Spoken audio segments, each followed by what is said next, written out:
Eu estou pensando há muito tempo em propor um novo tipo de professor. É um professor que não ensina nada. Ele não é professor de matemática, de história, de geografia. É um professor de espantos. O objetivo da educação não é ensinar coisas, porque as coisas já estão na internet, estão por todos os lugares, estão nos livros. É ensinar a pensar, criar na criança essa curiosidade, que para mim, esse é o objetivo da educação, criar a alegria de pensar. Eu já tive uma experiência muito interessante com uma menininha de 7 anos. Eu estava com a cabeça quente e eu resolvi então, para descansar a cabeça, fazer uma prateleira. Peguei minha serra circular, minha chave de fenda, as ferramentas. Levei ela para cima e comecei a me preparar. Nessa hora chegou a minha empregada com a filha dela. Sua empregada disse bom dia, eu cumprimentei e foi embora. A menina não foi embora, ela ficou parada lá. Ela estava intrigada com os objetos que estavam lá. Ela queria saber o que era aquilo. O que esse homem vai fazer com isso? Ficou parada lá. Aí eu peguei a trena, abri a trena. Ela disse, que é isso?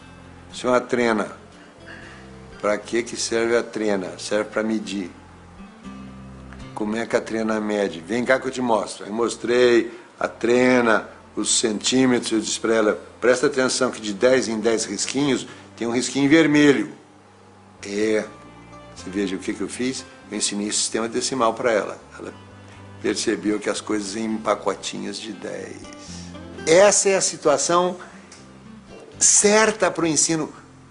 Quando o que o professor fala provoca a curiosidade da criança e a criança interage, a criança pergunta. Como é que incentiva a leitura? Não é mandando ninguém ler, porque a relação com a leitura é uma relação amorosa. Eu vou lá não é porque o professor mandou. Quando o professor manda, já estragou. Então você tem de criar o gosto pela leitura. E você cria o gosto pela leitura, não mandando ler, mas lendo. Uma hora muito boa para a leitura é quando as crianças e os adolescentes vão para a cama. Então a mãe se assenta ao lado e vai ler um livro. A missão do professor não é dar respostas prontas, as respostas estão nos livros, estão na internet.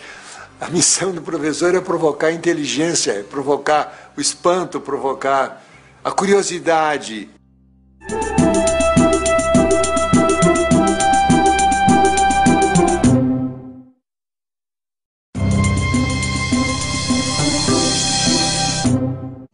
Quando eu era menino, na minha escola, tinha uma aula de leitura. A aula de leitura era a aula em que a professora ia ler para nós. Monteiro Lobato. Ninguém faltava aula, era o silêncio absoluto. Não precisava o professor dizer, menino, silêncio, menino. Não tem. Na escola não pode ter essa palavra silêncio, porque naturalmente, se a escola é boa, as crianças vão fazer silêncio porque elas vão gostar daquilo que elas estão fazendo. Frequentemente, os professores só têm que repetir aquilo que já vem nas apostilas. Recebi uma carta do menino. Querido Rubem Alves, li o seu livro O Patinho que Não Aprendeu a Voar. Aprendi que liberdade é a gente fazer aquilo que a gente deseja muito. Eu quero ser livre. Ponto, parágrafo. Tem uma professora que é demais.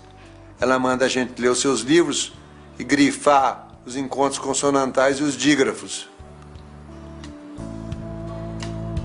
O que o menino vai fazer com o encontro consonantal? Para que serve isso? Para nada. E dígrafo, para que serve? Para nada. Era preciso que os professores parassem e dissessem, não vamos seguir o programa, vamos fazer as coisas que são essenciais no ambiente em que a criança vive. Então, eu diria que os professores teriam que fazer sempre essa pergunta. Isso que eu vou ensinar serve para quê? descobri em Portugal uma escola que me impressionou muitíssimo, chamada Escola da Ponte. Escrevi até um livro sobre ela. A escola com que sempre sonhei sem imaginar que pudesse existir. Os professores estão junto com os alunos para ajudar os alunos. Essa ideia do professor ir lá dar uma aula, ficar na frente, os alunos copiando, isso não existe. Os professores são companheiros dos alunos. Não tem nota. Nota é uma inverdade. É uma inverdade, porque aquilo que o aluno produz numa prova não revela o que ele pensa. A gente precisaria ter uma educação ligada com a vida, porque é para isso que a gente aprende, para viver melhor, para ter mais prazer, ter mais eficiência, poupar tempo, não se arriscar.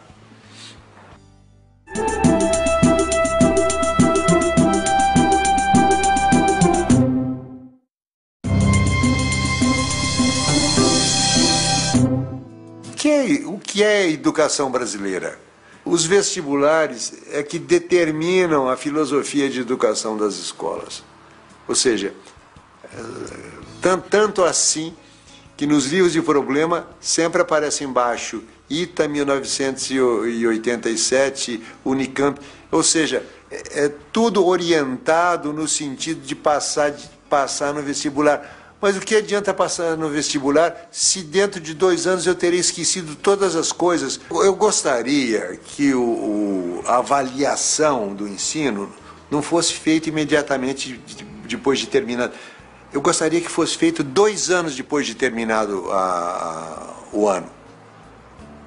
Porque o aprendido é aquilo que fica depois que o esquecimento faz o seu trabalho. Eu quero testar os meninos 2 anos depois. Eu fui o criador do vestibular novo da Unicamp. Eu e meus amigos. Nós estávamos cansados do vestibular de cinco escolhas múltiplas. Nós queríamos um vestibular que revelasse a capacidade de pensar do aluno. Nós queríamos medir a capacidade de pensar. Capacidade de pensar não é memória. Os idiotas podem ter memória muito boa. Aí nós chegamos à conclusão que a maneira que a gente tem de avaliar a capacidade de pensar de uma pessoa só tem um. Mandar fazer uma redação. A gente dava um tema, aliás, eram vários temas para você escolher um. Por exemplo, um tema: escreva uma carta ao presidente da República aprovando ou desaprovando o uso da energia nuclear. Não tinha resposta certa. Não nos interessava, só nos interessava que o aluno fosse capaz de pensar por conta própria. Aí, depois de terminado o trabalho, um amigo meu que tinha sido formado engenheiro do ITA, quer dizer, um cara rigoroso, ele chegou para mim e disse: tem um jeito muito mais simples. Qual é? Sorteio. Sorteio? Como? Achei que ele estava doido. Pense. Aí eu comecei a pensar. O primeiro benefício do sorteio seria que as escolas teriam liberdade para educar do jeito que elas quisessem. O terror do vestibular é que ele lança uma sombra negra sobre tudo que vem antes. Nós não somos movidos pelas ideias, nós somos movidos pelos sentimentos. Eu acho que a transformação da educação no Brasil, ela passa por dentro dos pensamentos e dos sentimentos dos professores. O professor é o ponto central de qualquer programa de transformação do ensino brasileiro.